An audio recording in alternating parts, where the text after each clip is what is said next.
So, good afternoon, everyone. This session is about the new In-Memory OLTP feature in SQL Server 2014. Show of hands if you saw the SQL Server Foundational session this morning. Yeah, a fair number of you did. So you saw the demo of In-Memory OLTP. And you saw this amazing 27x performance improvement just by migrating a table and some stored procedures. Now what I want to do in this session is give you an overview of the technology that made this possible and also inject a little bit of realism in it, in that not every application will have the same kind of performance gain. It depends on a number of factors, which I will also go into to some extent. My name is Jos de Bruin. I'm a program manager with the SQL Server product team, and I work on the project Hackathon, which is the project that is delivering the feature In-Memory OLTP. And in fact, the branding In-Memory OLTP is relatively new. So it could be that you have heard before about Hackathon, which was announced November last year. Well, this is what we are calling it now, In-Memory OLTP. Now, this feature is not the first feature in SQL Server or delivered by the SQL Server team that takes advantage of plentiful memory in servers nowadays. There are things like the column store indexes, which were included in 2012, for which we are delivering an improved version with an updatable column store in 2014. With things like Power Pivot, App Fabric Cache, Stream Insights. These are all technologies leveraging the large amounts of memory in servers. And then, of course, there is the new feature In-Memory OLTP, which is part of SQL Server 2014. So if you download CTP1 today, you get this feature and you can use it. Now, what I want to do in this session today is give an overview of the technology, and I want to use a number of common myths about in-memory databases and about this feature and I want to kind of debunk these myths and along the lines explain what the technology is all about and what you can do with it. So things like, this is a recent response to competitors' offerings. This is like DBCC PINTABLE, it's an old feature that used to be in the server. So I will go through these myths one by one and explain what the reality is for In-Memory OLTP in SQL Server. So, for myth number one, SQL Server In-Memory OLTP is a recent response to competitors' offerings. There has been a hype recently, but several of our competitors have been pushing their products, and you may think that, well, this feature is just a response to what these competitors have been doing. The reality is the project started about 4 years ago. Project Hackathon is what it was called. As you can see, this nice little patent cube was awarded for the algorithm with which we implement serializable isolation in a concurrent fashion. And the reason why we started it the reason we started it was to respond to a number of trends we were seeing both from the marketplace as well as in hardware, things with CPU and memory. So if we look at the business trends that we wanted to address, is that when you look at the OLTP space, there is an ever higher demand for higher throughput and lower latency, so ever higher performance. You want to process a lot of credit card transactions at the same time. You want to place your bets as quickly as possible, get these stock trades done very fast. And of course, you want to have a low total cost of ownership. These are the key business trends we want to address. And then there are the hardware trends. So this slide shows you on the left-hand side a graph that plots CPU trends, the right-hand side that plots the cost of memory. So if we first look at the CPUs, the top line, the green line, shows that overall compute capacity is ever increasing. We're still following Moore's law. We still get more and more transistors on the same CPU. However, we also see that actually the clock rates of the cores that you have are stalling. They are holding steady between 2 and 3 gigahertz typically. So what is happening is that each CPU now has multiple cores. It is pretty common for mid-range servers to have CPUs with 8 cores, which means you get a lot of parallelism in the system, which you need to deal with. So a lot of potential contention. And in the meantime, the price of memory is dropping. It's dropping exponentially, as you can see here. This exponential graph drop. The price keeps dropping. It is not uncommon for mid-range servers to have 256 or 512 or even up to a terabyte of memory.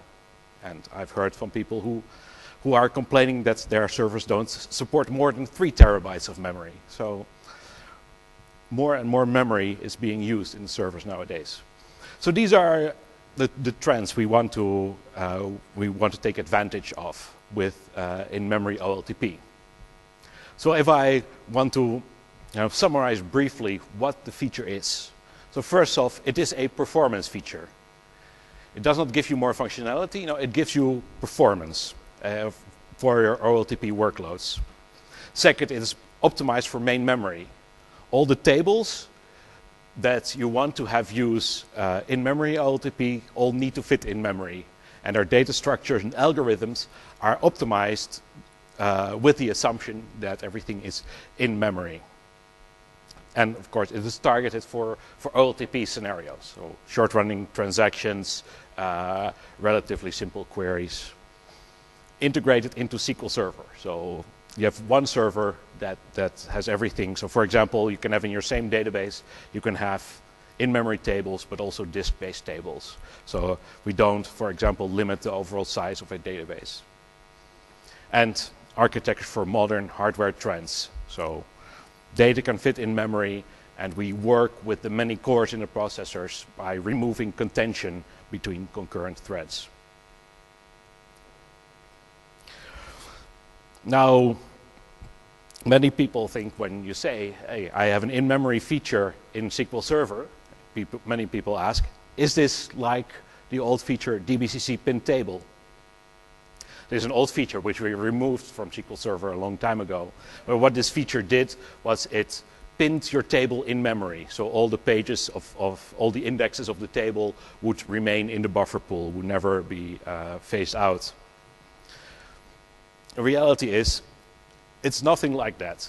We already know that if you have some hot tables in your database, some frequently accessed tables in your database, and you have enough memory, these tables will be in the buffer pool anyway. So just putting your tables in memory does not give you a significant gain. Instead, we designed the storage engine from the ground up to benefit from the fact that everything is in memory. So for example, we don't use pages, we don't use a buffer pool. Our atomic unit is the row, and we always address individual rows. We can do that using a memory pointer. We don't need to navigate pages. We don't need to locate a file, locate a page on the file, locate the location in the page. No, we just have a single 8-byte memory pointer to locate the row. So then I want to delve a little bit deeper into kind of the architectural pillars of in-memory OLTP.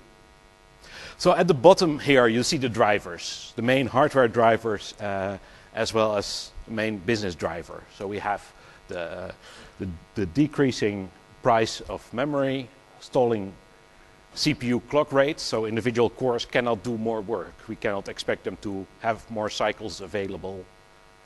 But we do have many cores on the processors, so we need to deal with a lot of parallelism in the system. And still you want to have a low total cost of ownership. So to the point of memory, it is, as I mentioned, main memory optimized.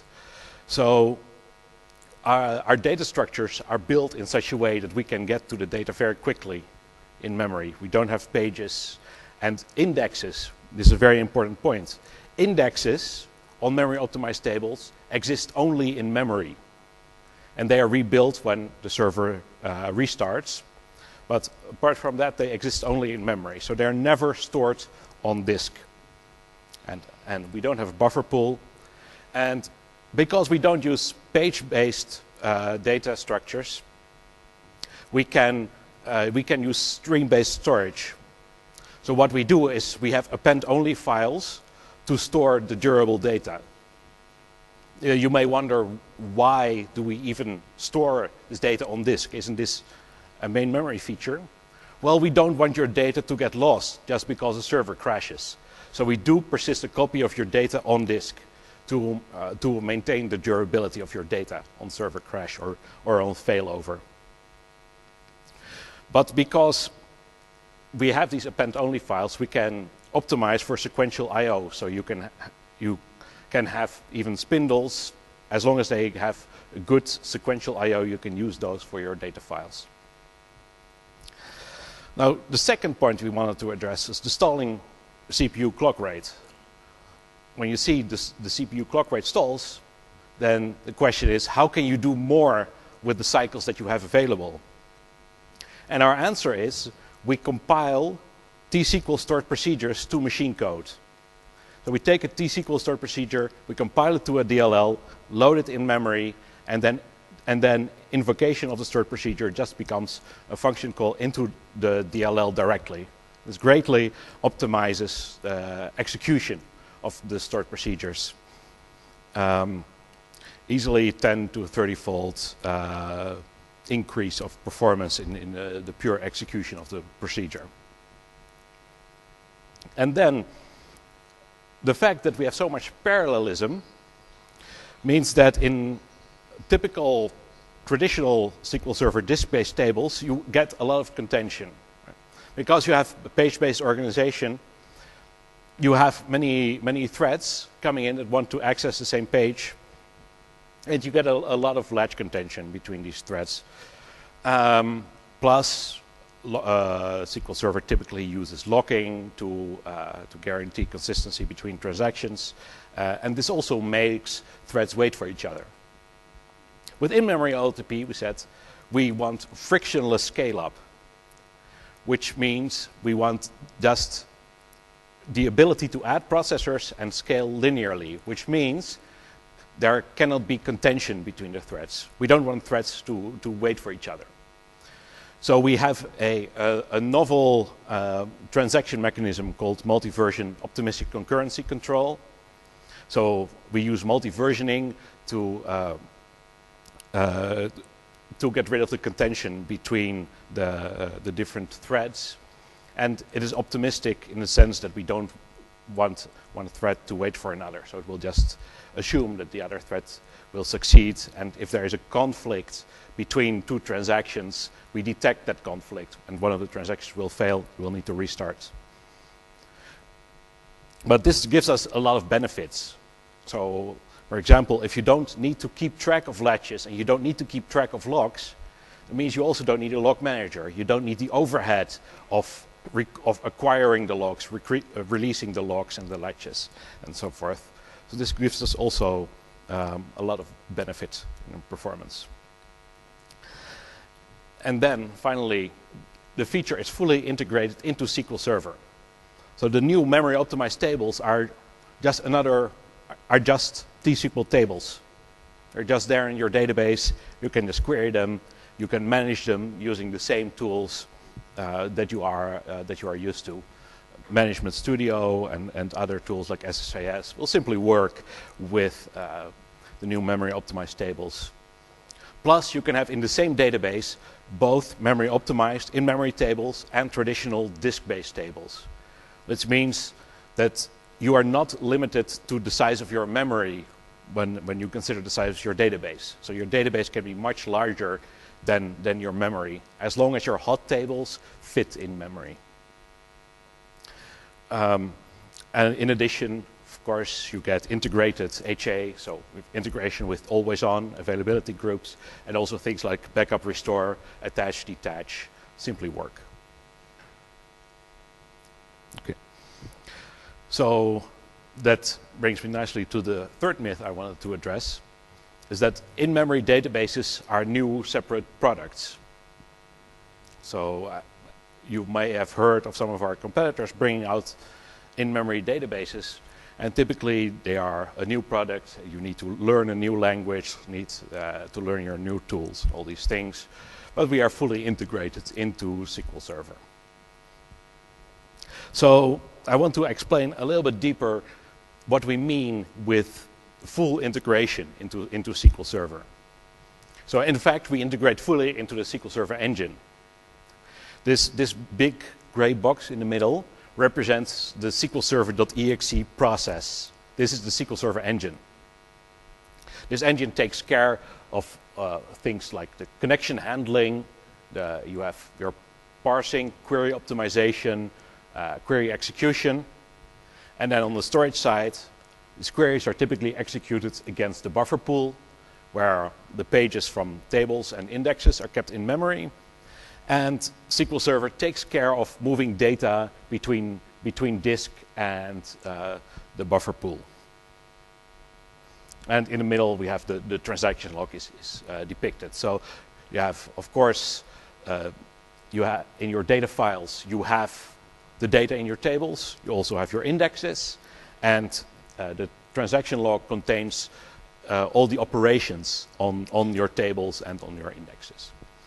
Now, if we look at in-memory OLTP, memory optimized tables, how they integrate in SQL Server, well, there is a new space in the SQL Server process, in the SQL Server memory, for your memory optimized tables and indexes. And in addition, we have a new type of file group, memory optimized data file group, which is used for the stream-based storage to persist a copy of your data to make sure it's secure when the server crashes. Now, a typical scenario, you would want to move some of your tables in your database from on disk to in memory. So let's assume here I want to move my tables T1 and T2 to in memory. So what you would do is, well, you write a script to drop the original tables, recreate the new ones, and then the situation will look like this. So you have your tables and indexes in memory, and the tables are, a copy of the tables is kept in the memory optimized data file group, and the operations on the tables, rows updated, inserted, deleted, are maintained in the transaction log. Notice no copy of the indexes on disk. Indexes exist only in memory. There's no reason really to keep any of this on disk if the whole table fits in memory anyway. So then we have a feature called query interop, which is used to query the memory optimized tables using a regular T-SQL query execution engine. This integration occurs at a fairly low level, so at the index scan, index seek level. This means that you can practically write any T-SQL query that has both in-memory tables and disk-based tables in the same query, and the execution engine will just take care to compose the results correctly. Then in addition, we have natively compiled stored procedures. These natively compiled stored procedures, they can access only memory optimized tables, but they use native compilation to greatly speed up execution of the queries. So we actually take the query plan from the optimizer. This is compiled to a DLL, to native code, loaded in memory, and then executed. And the execution of these natively compiled stored procedures, from the client point of view, the client doesn't care whether it is a traditional interpreted T-SQL or a natively compiled stored procedure. You have the same connection management, the same TDS protocol that you're using. So you have the same clients, whether you're using ADO.NET SQL client or you're using native client or JDBC even. All these clients will just work with natively compiled stored procedures. And then we have another nifty feature, which we call a non-durable table. Now, non-durable tables are not for everyone, because non-durable tables don't exist on disk. There's no copy persisted in the memory optimized data file group, and operations are not logged in the transaction log. So the data is lost on server crash.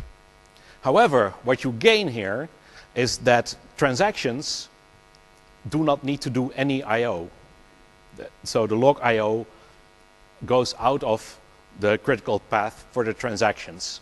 There's no I/O whatsoever for transactions on non-durable tables. So if you have transient information or information that is easily recovered, like transient information is, for example, session state for a web server, or ETL data. So if you just want to load data in your data warehouse and you still have your sources, then you can recover your data if the server would crash. So for these cases, you can use these non-durable tables. Okay. Now, that is all really great, and it looks really nice. You can just migrate your tables, and things will just work. You saw in the demo this morning, it looked all very smooth with the migration. I just clicked a button, migrated the table, clicked a button, migrated the stored procedures.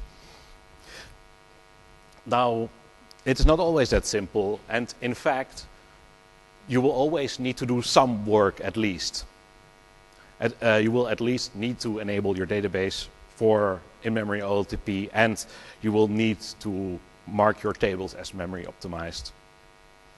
So if you would recall the demo, and for those who may not have seen it this morning, what I showed here was that we had a baseline here for disk-based table. I migrated a table to in-memory, and then we got this performance gain. Now, this migration step, if you look at the T-SQL code, it looks a bit like this. So to enable your database for in-memory OLTP, you need to at least add the memory optimized data file group. But that is a requirement. That's one thing you need to do. And in addition, for your table, I migrated, in this case, I migrated one table. So my original table was a ticket reservation detail. It had one index, which was a primary key, clustered index. So when migrating this to in-memory OLTP, I needed to declare the table as memory optimized, and I needed to use a non-clustered hash index, because clustered indexes are not supported on memory optimized tables. So these were the two things I needed to do for this first step in the migration. For the second step, what I did was I migrated stored procedures, and then we got in total, I think what I showed this morning was 26, 27x. In this run, it happened to be 28. It always depends a little bit, because it's always when you're pushing hardware to such bounds, then the behavior sometimes becomes a little bit erratic. As you can see, there are also some spikes here. Now, what I did here, so we see here the jump from this, where I just migrated the table, to this, where I migrated also the stored procedures. Now, to do this, I needed to make a few changes. I changed two stored procedures. One was pretty trivial to change. This one was a little bit more complex. So as an example, I have here the stored procedure on the left, and there happens to be a feature here that is not supported in natively compiled stored procedures. So this feature in this example is querying a system view. That is not supported. Right. So I could not migrate this stored procedure as a whole to natively compiled.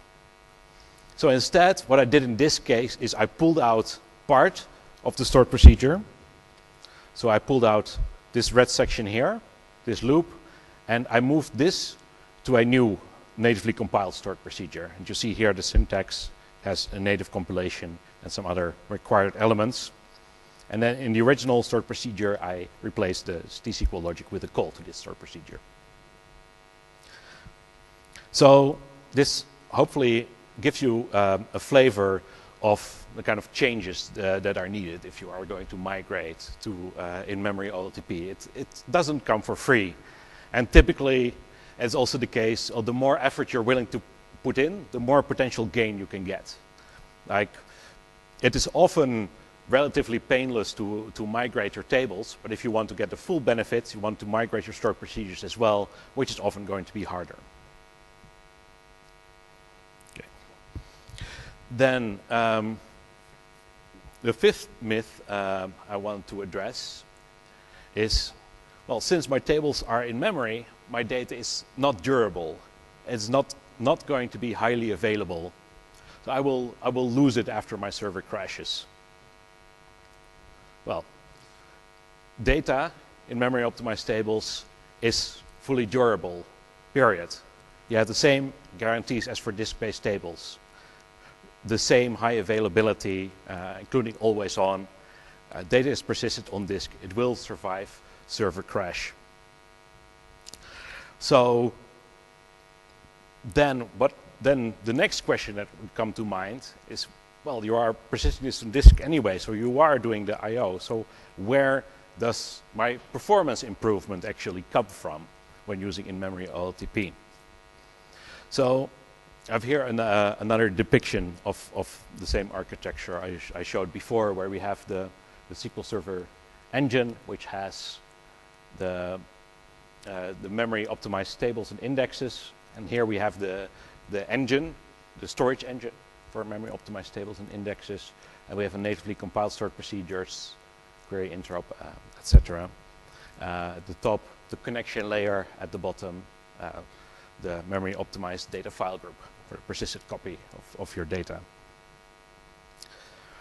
Now, I want to point out the various parts which give you some performance benefits. So the storage engine itself is lock and latch free. And this means you no longer have any lock or latch contention. So if latch contention is a performance bottleneck in your application right now, like it was for the ticket reservation application that we talked about in the foundational session, then just using this storage engine, using memory optimized tables, gives you great benefit. We saw in the demo 7x benefit from that. The second is you have more efficient data access in the storage engine, and in addition, you have native compilation of stored procedures. So this, depending on the kind of work you do, it is generally about 10 to 30 times as efficient as queries or stored procedures against regular disk-based tables. So if you're doing a lot of work in your stored procedures, you can benefit a lot from this gain in efficiency. Then again, if you don't do a lot of work in your stored procedures, if, for example, you manipulate only one row in your stored procedure, then probably most time is being spent in other layers, like, for example, the TDS handler or in the logging, and just speeding up this stack here will not give you a lot of overall benefit. So it really depends on what the procedures look like, how much gain you can actually get there. As for logging, so as I mentioned, we are fully durable, so transactions need to be logged. Now, memory optimized tables require less logging typically than disk-based tables. Main reason is that we don't log any operations on indexes or any inserts, deletes, or any further index maintenance operations. Those do not need to be logged. In addition, our log records are slightly more efficient. But the key point to remember here is that you still have the latency of the log. So your transaction commit of your transaction will not finish until the log record has been hardened to disk. So if you have storage with high latency for the log, then your transactions will still take a long time. Now for the memory optimized data file group, for the persisted copy on disk, for durability purposes, we use sequential I/O here, which is generally more efficient than random I/O, which is typically used for page-based structures. So this is going to be a bit more efficient. But either way, the process to write the rows to this file group runs in the background, so it will not hold up your transactions in any way.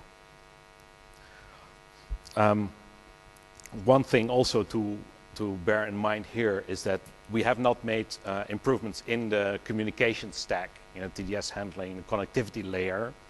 So things like parameter passing, result set generation, they take the same time for natively compiled stored procedures as they do for traditional interpreted stored procedures. So if you're returning, for example, large result sets from your stored procedure, you may spend a lot of time in the result set generation and will not get a lot of overall benefit.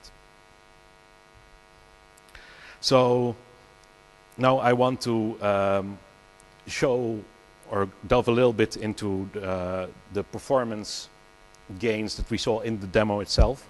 So let me just briefly rerun it. So our scenario here was we have an OLTP application, and the application is running slow. Clients are getting slow response times. So we want to figure out what is going on and address these problems. So the simulator runs the workload against the server, and this is against traditional disk-based tables using traditional interpreted T-SQL stored procedures. And we see about 2,400 transactions per second and a lot of latching going on. Right? So then to use in-memory OLTP in this scenario, we migrate a table to in-memory. So for this, I have the script built in, which drops the original disk-based table and creates the new memory optimized table with the same name. So I have the same stored procedures, the same client application, now running the workload against this. So as we can see, we have now about 6-7x performance gain. We went from 2,400 to about 18,000 transactions per second. So now I want to, stopping my workload, I want to quickly go back to the slides. So in when we looked at the performance profile of the baseline of the running application, we saw that the main performance bottleneck was the latch contention. And because the in-memory OLTP engine is latch-free, when we migrate the table, just the table, we immediately get this performance gain because, well, we get rid of the latching bottleneck. So then if we go to step 2 of this demo, here I identified, well, I am using the CPU fully, but maybe I can get even more out of it. So I migrated a couple of stored procedures, 2 stored procedures actually, to natively compiled. And running the demo again, so total gain is in this run, it varies a little bit as I mentioned. In this run getting about 20, 23, 22, 23. So there's an additional 3-4 times performance improvement that I'm getting when using these natively compiled stored procedures. So when looking at it, looking at the profile where we have just the in-memory tables, we saw on the performance bottleneck in this case is CPU. I'm using my CPU fully. So how can I use my CPU more efficiently? How can I use the same CPUs to do more work? Well, I migrated the stored procedures to natively compiled, and they use the CPU more efficiently. They require fewer instructions to do exactly the same work. So I get additional gain by doing that. So now I want to mention a couple of characteristics of of applications that are kind of suitable for in-memory OLTP. So first, it needs to be suitable for in-memory processing, right? So you need to have at least enough memory to hold the data in your performance critical tables. And also, if you have any locking or latching issues in your application, also means it's a very good candidate for in-memory OLTP, because, well, we have these latch-free data structures. And then we want the application to be kind of OLTP-like. Well, that sounds a bit vague, but because OLTP covers a very wide range of applications. But some characteristics are like relatively short-lived transactions. We don't deal that well with long-lived transactions because we need to keep all the old data in memory. A high degree of concurrent transactions. That is what in-memory OLTP is really optimized for. So things like stock trading, travel reservation, ticket booking, order processing, these kind of things. And then also there is always a cost associated with the migration. And this cost, and there's a cost-benefit trade-off. The more work you do, the higher the performance gain you can get. So if you migrate just your tables, you will not get as much gain as when you also migrate your stored procedures. And these things become easier if your application, for example, already uses stored procedures. And also, if your performance bottleneck is in a subset of tables and stored procedures, that means you will need to migrate only these tables and stored procedures, and you can leave the rest of your application alone. So now I want to do another short demo. This time I want to show you some actual T-SQL. So this is not as fancy as the other demo application that you saw. The other demo application actually runs 40 threads in parallel and is hitting the system hard and really shows what kind of gain you can get by especially getting rid of the latching in your system. And now I want to show you something more simplistic, single-threaded, and I want to kind of highlight the stored procedures here and also show you a little bit of the syntax and a little bit of the generated files that are going to be on disk.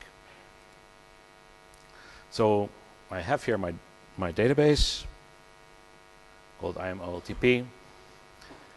And I'm going to create a table here. This is a regular disk-based table. This is just some sample table, which has a primary key and a secondary index. And what I'm going to do now is I'm just going to insert 1,000,000 rows in a single transaction. And these are just dummy rows. I just want to show briefly some performance difference. So let me start running this. So if you look at the window on the right-hand side, here is where I want to do my in-memory work in the same database, actually. So what I will need to do first is I will need to enable my database for in-memory by adding a memory-optimized data file group and adding also a container to this file group. And actually these containers are file stream containers. We use file stream technology under the hood. And I have here my table, my memory optimized table, which looks fairly similar to the disk-based table. So I have the same column names, data types, the same primary key, the same secondary index. But I have here this keyword saying, hey, this is going to be memory optimized. And I'm using here hash indexes, which in CTP1, we support only hash indexes on memory optimized tables. In CTP2, we'll also be supporting regular non-clustered indexes. So as we saw, my disk-based script finished, and it took about 32 seconds, right, to insert 1,000,000 rows. So let me go ahead now and enable my my database for in-memory and create my table. So what I'm now going to do is I'm going to take the same logic which inserted this 1 million rows, and I'm going to stick it in a natively compiled stored procedure. So we have here some syntax, like you need to say it's with native compilation, a couple of required elements. We have a new element here called an atomic block. What it does, it gives you always gives you a transaction. So when I'm going to run my procedure, at the beginning of the procedure, it starts a transaction. At the end, it commits if there were no errors. And I have here the exact same T-SQL in there as I was running against my disk-based table. So let me create this stored procedure. So actually what I want to do now is, before I actually execute it, I want to show you a little bit of a flavor of the kind of files we actually have on disk, what we generate. So I have my database ID 7. So we create in the default data directory, we have a folder XTP where we store the generated files. And you see here a number of files. So here we have the DLLs. These are the DLLs for the table and for the stored procedure. And we have another number of generation artifacts. We have, for example, the C file, which was used to compile the DLL, and we have some of our own artifacts related to compilation. And we keep these on disk for supportability purposes. And just to show you that this is actual C, so you can see we have here the typical C constructs. There are defines, type defs, and generally this is all very obfuscated. So you will not be able to do anything with the C code. In fact, you are not required to look at it. We keep it around only for supportability purposes in case there are errors and we need to debug. So we have these files on disk, and also, for example, you cannot tamper with the DLLs because they are loaded in memory. So if I try to delete this DLL, you can see this was not possible because the file is open in SQL Server. Now, the second thing I wanted to show you are the checkpoint files. So we have in my data directory, which is on the D drive, I believe. Yes, we have here the container in my memory optimized data file group. And let me zoom this in a little bit. If you are familiar with FileStream, this may look familiar to you, as we're using FileStream under the hood. So we drill into this folder, and we see here the checkpoint files. So we always pre-create a number of checkpoint files. In this case, we have about 2 gigabytes pre-created. We pre-create one for every core in the system, and I have a 16-core machine here. So these are the files on disk. Normally, you would, as a database administrator or as a user, you would never need to look at these files. These files are all managed for you. So the generated code, like the C code, the DLLs, we generate them when we need them, and we remove them when we don't need them anymore. Similarly with the checkpoint files. So we keep appending them, and when sufficient rows are deleted, we merge them, and we free up the space for you, basically. That is the main thing to keep in mind. We free up the space for you. In the DBA breakout session on Thursday, I will go into a little bit more detail about how this works exactly and what we do with these checkpoint files. Okay, but enough about these files. Get on with the execution already. So let me execute this statement which inserts this 1 million rows, and now it's finished. So as you can see, this took about 3 seconds compared with 32. So that's about like 11 times as efficient, which is probably what you can expect from pure efficiency gain in stored procedure execution. So remember, we don't have any latching in the system here, so we don't get any benefit from the latch-free data structures, but we do get the benefit from the more efficient execution and more efficient data access.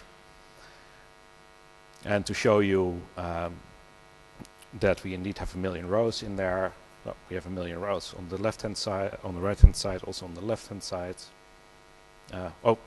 I'm a little bit ahead of myself. I'm already deleting the rows.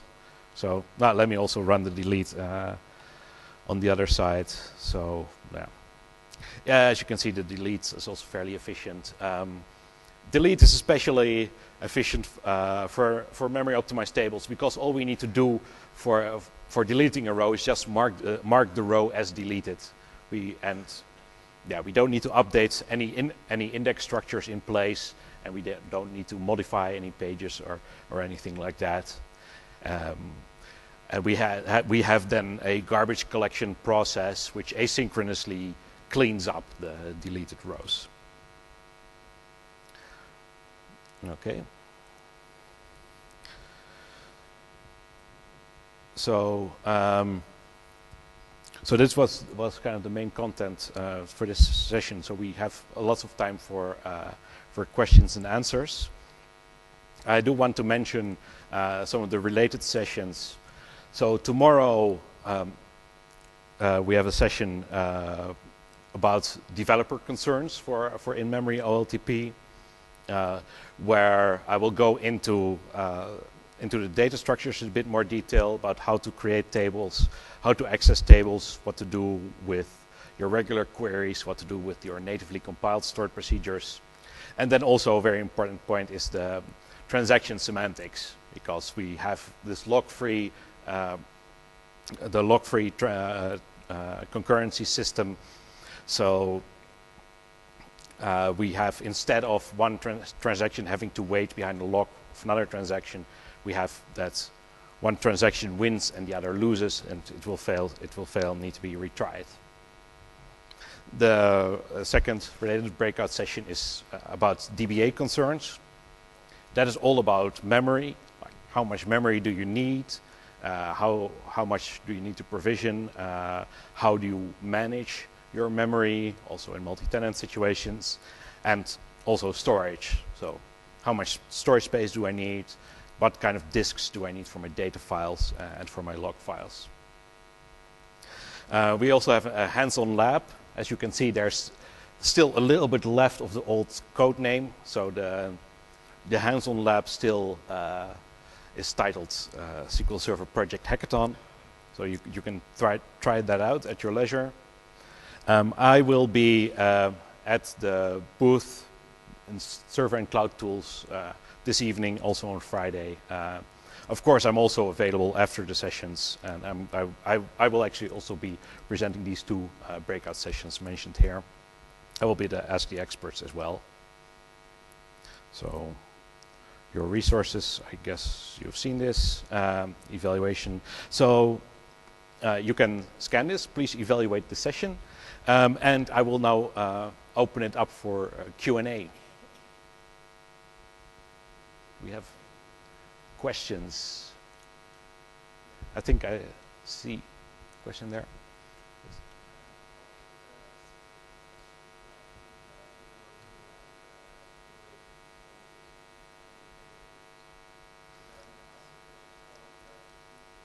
The question is, what do the processes look like when I have both disk-based and memory-optimized tables? Is that correct? Yes. Well, the process is just a SQL Server process. All tables live in the same process, in SQL Server.exe. The storage engine for memory-optimized tables is in a DLL, which is linked into the process. So you just have one process. So, well, inside the process, of course, everything is synchronous. So, yeah.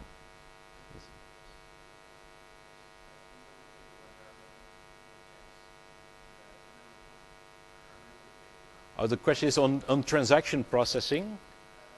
Yeah, so the transaction processing, when you touch both disk-based and memory-optimized tables in your transaction, is the interaction synchronous or asynchronous? The answer is it is going to be synchronous. So when the transaction commits, at that point, a single log record is written, which functions both for the disk-based tables and for the memory-optimized tables. So it's completely synchronized. Yes. I think I saw a question there. Yeah.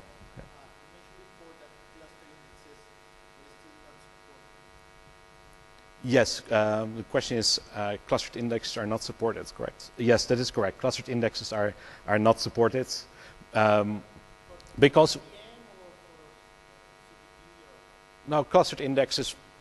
The thing is, clustered indexes do not apply to memory optimized tables because we have a different data structure. We have this bunch of rows in memory, which is your table data. Right? This is not an index or anything. This is just your table data. Just a bunch of rows. And then you have indexes which contain memory pointers to these rows. So also the indexes don't duplicate data in the rows. And actually also every index is going to be covering because you just have the index you just have the memory pointers to the rows directly. So the non-cluster indexes structures differ physical point of view if you are an in-memory table versus a traditional table. So the question is, do the physical data structures differ between indexes on memory optimized and on disk tables? The answer is yes. They are completely different. The indexes for memory optimized tables don't use pages. They don't duplicate data from the rows. And also we have a novel type of index now available only for memory optimized tables, which are hash indexes, which are completely different from B trees. But the non-clustered indexes on memory optimized tables, which will be coming in CTP2, they are a bit more similar to traditional B trees, but they work a bit differently because they don't have fixed size pages and they are self-maintaining, so you don't need to do any maintenance on these indexes. Yes?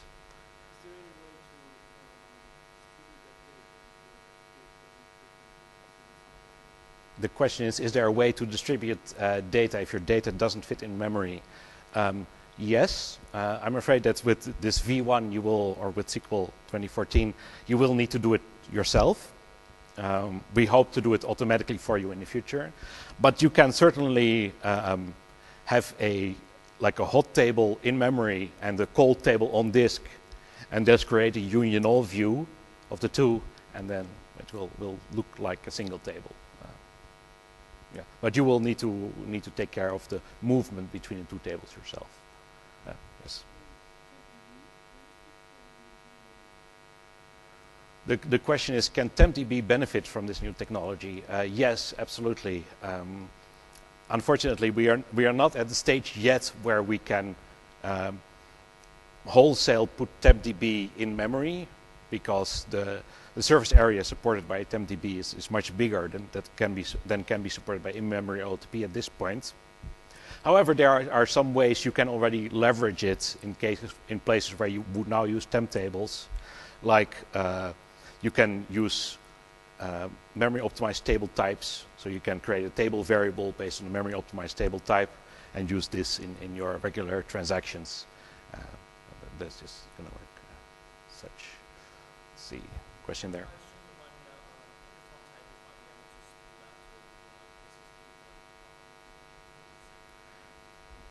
The question is, can hackathon tables spool out to the buffer pool or benefit from a buffer pool extension? No, the answer is no. It's a separate space, separate from the buffer pool.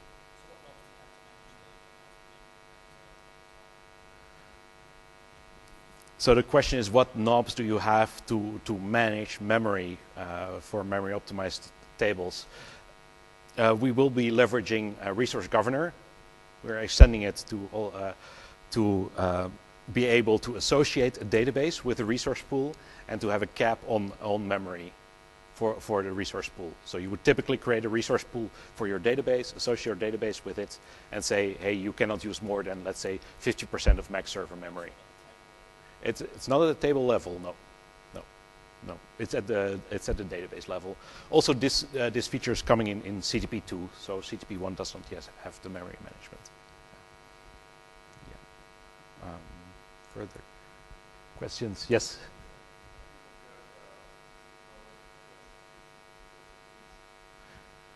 The question is, have you compared this technology to switching to SSDs? Well, the demo that I was running, I'm using SSDs for the log and for the data files already for the traditional disk-based. So,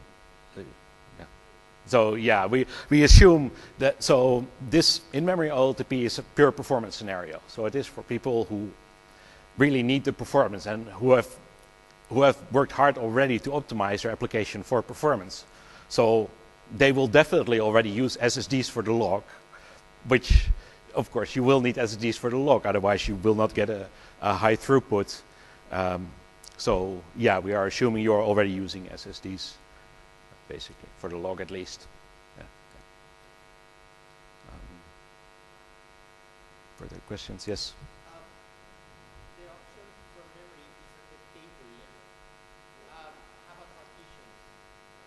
The question is, the option for memory is at the table level, as I showed. What about partitions? As of yet, in SQL 14, we will not yet have support at the partition level. So it is only at the table level that you will be able to say this. So if you want to have a partitioning scheme where you have like a partition in memory and some partitions on disk, you will need to do some work manually for the partition management, move them between memory and disk. Yes. Further questions? Yes.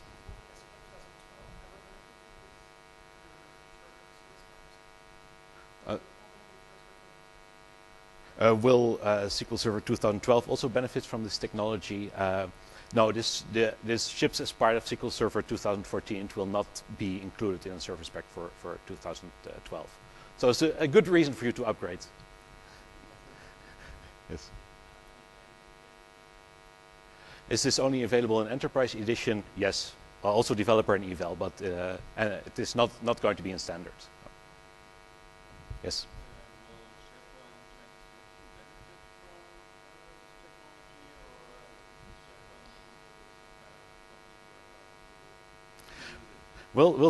Question is, will SQL Server 2013 benefit from this technology? SharePoint, sorry. Will SharePoint 2013 benefit from in-memory OLTP? I'm afraid not. It's not yet, but we are investigating this. I'm actually getting a lot more questions about this than I had expected. So yeah, we'll definitely look into this a little bit more as we go forward. So if you want to think about this feature in SQL 2014, this is really for apps that kind of hit the ceiling in terms of the performance they can get out of their servers. They use SSD for the log, they added lots of memory, and there's still not enough throughput, right? So you go the extra mile and use this feature. Now with future versions, we will also be looking at other scenarios like ISV scenarios and making adoption a bit easier, and also SharePoint will definitely be one of the targets. Yes? The question is, when do the DLLs get created? The DLLs get first created when you create a table or when you create a stored procedure. So the table creation or stored procedure creation will only finish once the DLL is created and is loaded into memory.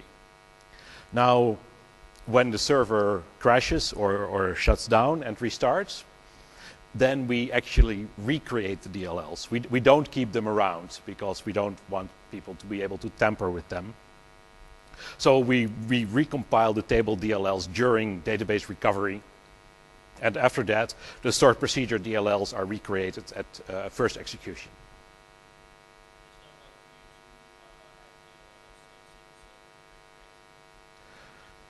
The question is, there's no way to inject a DLL. No, that's correct. It's completely managed by SQL Server, and they're always recreated, never loaded from disk. Further questions? Yes? What does XTP stand for? It stands for Extreme Transaction Processing, which is what we want to achieve with this feature. Okay. Further questions? Yes.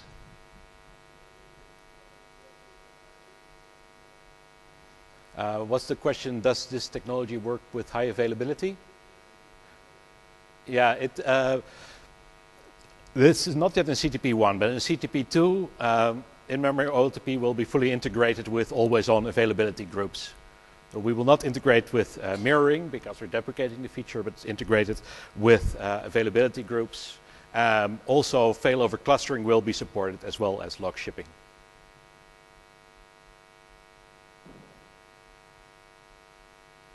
Further questions?